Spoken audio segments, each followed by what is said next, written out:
بسم الله الرحمن الرحيم وبه نستعين. السلام عليكم ورحمة الله وبركاته. حياكم الله في مقطع جديد وشرح جديد. عنوان لقائنا بكم اليوم هو طريقة منع أي شخص من مشاركة الستوري الحالة الخاصة به عبر تطبيق واتساب. طبعا في التحديث الأخير لواتساب أصبح من الممكن أن أشارك أي حالة من حالات الأصدقاء وجهات الاتصالات الموجودة لدي. كيف أفعلها وكيف أمنعها وكيف أسمح للأشخاص بمشاركة الستوري الخاص بي ومشاركته أيضا مع الأصدقاء كرسالة أو كقصة خاصة بهم. أولا ندخل إلى هذه الخانة، خانة الحالة والتحديثات. هنا الدردشات، هنا التحديثات.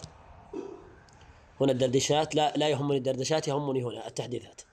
بعد الدخول على التحديثات أنتقل إلى الثلاث نقاط الموجودة في أعلى الشاشة على الجهة اليسرى هنا كما يشير السهم باللون الأصفر.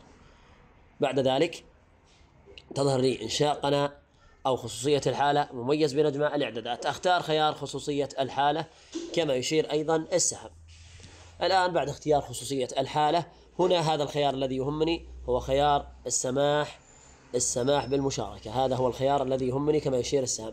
طبعا هذا الخيار عندما أقوم بتفعيله فإنني أسمح للأشخاص الذين يمكنهم رؤية حالتي أي الأصدقاء أو جهات الاتصال بإعادة مشاركتها أو توجيهها، مشاركتها على القصة أو توجيهها إلى أحد الأصدقاء. إذا قمت بتفعيل هذا الخيار فإنني أسمح لهم بهذا الأمر. أما إذا قمت بإطفاء هذا الخيار وإلقاء هذا الخيار فإنني لا أسمح لأي أحد بمشاركة الحالة الستوري الخاص بي عبر واتساب، إما بمشاركتها كستوري أو مشاركتها وإعادة توجيهها لأحد الأصدقاء. أتمنى أن الجميع استفاد من هذا الشرح، أتمنى أن الشرح كان واضح وبسيط.